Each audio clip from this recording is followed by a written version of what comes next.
Hello, basketball coaches and basketball players. My name is Alan from Al's Basketball Training, and today I'm going to talk to you about every single full court press zone defense that you can run so that you can win more games. So let's get down to the clipboard and let's check these out. Okay, so the first zone I'm going to talk to you about is the 2-2-1 zone. Now, how I like to run this zone is these two players, only one of them can pass that free throw line. Next, these two players, they are not allowed to ever pass the half-court line unless we get a turnover and we get the offensive point of attack at that point. And then we have player 5, who is also not allowed to pass the free throw line extended. So the reason behind this is we don't want to be getting caught off guard out of our zones. So what we're going to be having is player 1 and 2, they're going to be cutting off the middle for player 1 so that he's unable to dribble the ball up the middle of the court. The whole idea in a press defense is to go and trap players in these corners and to keep them outside of the so-called volleyball court that tends to be roughly in that location right there. We want them along the sidelines so that they can get trapped. So from there, he's most likely going to pass over to player 2, which is what we really want him to do. So then at that point, we don't have player 3 running up because then that leaves an open lane for player 3 blue to go cut across. We want him to stay home, and we want player 1 to do the legwork. Now, most likely, we're going to be having player 2 trying to dribble up the middle. Well, that's a lot short of a trip for player 1 to cut him off so that we can direct him towards the sideline. Player 2 is going to back up just in case of the reverse pass, and then he's going to be hopefully just trapped at half court and you're all set. However, usually that doesn't happen all that easily, so he's probably going to be passing it back. Player 2 is going to be moving up, player 4 is going to be moving across, and player 3 is going to be moving across as well so that we can cut off anything going down the middle. If it gets reversed over there, again, outside of the volleyball court, let him run up. Most likely he's going to take the middle. It's player 2's turn to take the middle, and then he's going to cut him off to then eventually force the ball towards the sideline. Now that is the main goal in every single press defense, is to go up along the sideline. So we don't want anything going up the middle. Nothing at all, ever. Never up the middle. Okay, so next is a 1-2-1-1. This is a very famous press. This is used at the university and pro level many trillions of times per year. So basically what happens, player 1 comes towards the ball as an example. Player 1 red is the one who's going to be first on that ball. Whoever gets that ball first, that is player 1's job. Then what we're going to be having is player 1 trying to force the ball towards the sideline, which is when player 2 picks up the ball and player 3 goes towards the middle. We don't want these players to go past that middle line. Player 4 is okay to be covering that area at a 45-degree angle, and we want player 5 to go across that 45-degree angle. So from there, what we're going to have is player 4 moving over, player 5 moving over, or something like this. And we're going to be wanting these two players to move the ball towards that corner. That is our main goal. So, however, if they do reverse that ball, we don't want player 3 to be running up towards him. That is an option that can happen. That's what we call a run and jump defense, where we would have player 3 jump up on him. Player 2 would then curl around to guard player 2. But we're not running that right now. We're running the 1-2-1-1. So what we're going to be having is player 3 staying back at home behind the free throw line extended. And that way, player 1 is going to go and cut off player 3 from dribbling up the court. Obviously, they're going to be swinging the ball over to player 2. And now it is players 1 and 3's job to try and trap player 2 blue at that corner. At this time, we would have player 5 move over because obviously there's a player in that section. Next is the 2-1-2. So we have 2 players up top, 1 in the middle, 2 at the back. And what we're looking at doing is not allowing player 2 and 1 to go past the free throw line extended, player 3 not to go past half court, and players 4 and 5 to stay behind the free throw line extended at the far end.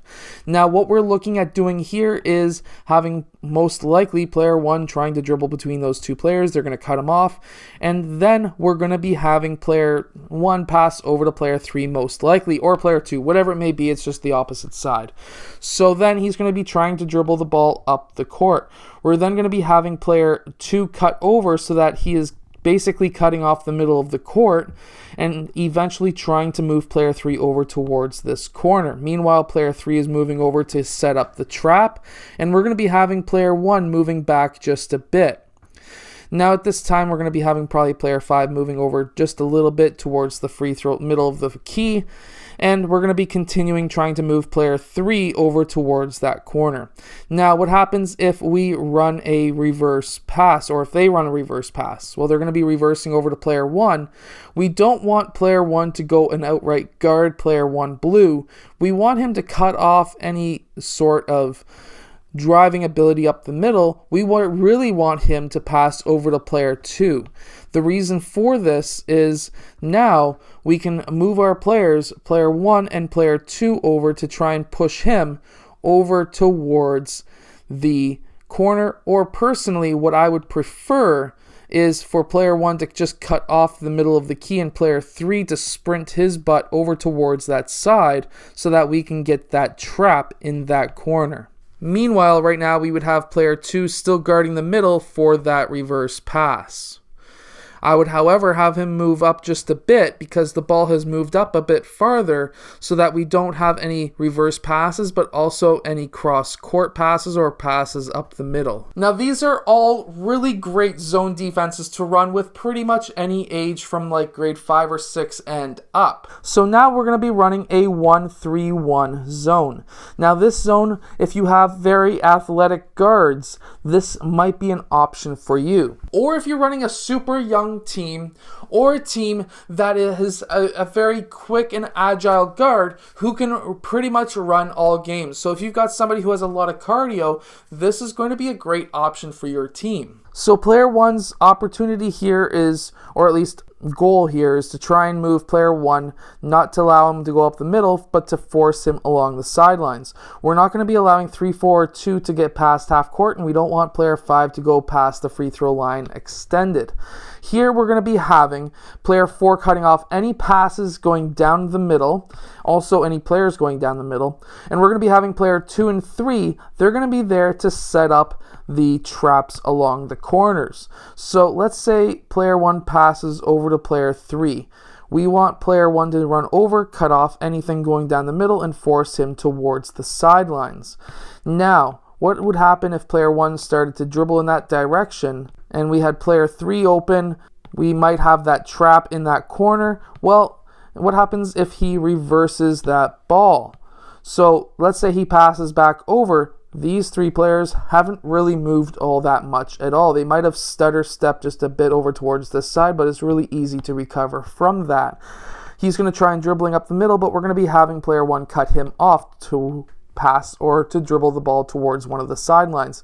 If he was to reverse, that's great. We can now trap him in that corner. So the whole main idea here, we might want player 4 to drop down just a bit to make room for player 2. Bring player 5 over to guard player 4 over here. That is a total option, but this is a great zone press to run with any age. This next press defense is ran by some more inexperienced coaches or coaches who are just looking to get a quick turnover. This is a type of zone press that you could run with 3 or 4 seconds left on the clock and you're up by 1. However, I still would not recommend this press unless you know for sure that these 3 guards up front are extremely fast. Let me get down to the clipboard. Let me show you what this does. So I've seen some teams in Burlington and Oakville run this press and it blows my mind. I ran it a few times and was pretty successful.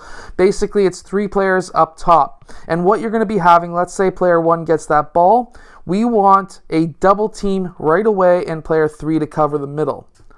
If the ball was to go to that side, it would be player 3 and 1 double teaming and player 2 covering the middle. The whole idea behind this is to get a quick trap or a quick turnover so that we can get an easy layup.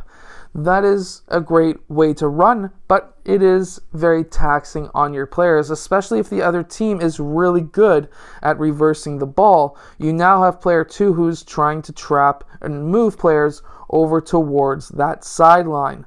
Meanwhile, we're going to have player 4 trapping along the sideline as well, and then we would have player 3 moving back and player 4 covering middle in case of the reverse. Now again, this does leave a lot of the middle of the court open, so keep that in the back of your mind before you run this zone press. But it does work really well if you're looking to trap players right off the inbounds. And this is a very hard press to run. I would only run this at the senior high school level or higher.